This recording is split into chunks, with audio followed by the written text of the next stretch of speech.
விரைவில் புத்திரப்பேறு பெற சஷ்டியில் விரதமிருந்து பாலாடை தானம் செய்யும் முறை.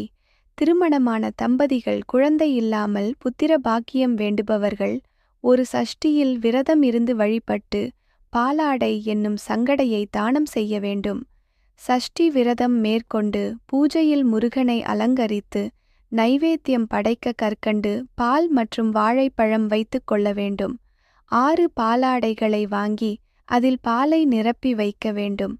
தீபம் ஏற்றி முருகனை பிரார்த்தித்து அருணகிரிநாதர் அருளிய திருப்புகழ் பாடல் 218 செகமாயை என்று துவங்கும் பாடலை பாட வேண்டும்.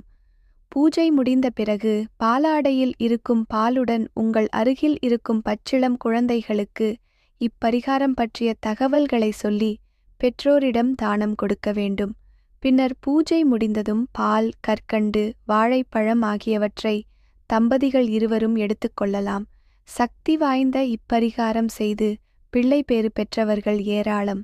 இது போன்ற ஆன்மீக ஞானம் தொடர்ந்து பெற நமது சேனலை பின்பற்றுங்கள். நன்றி.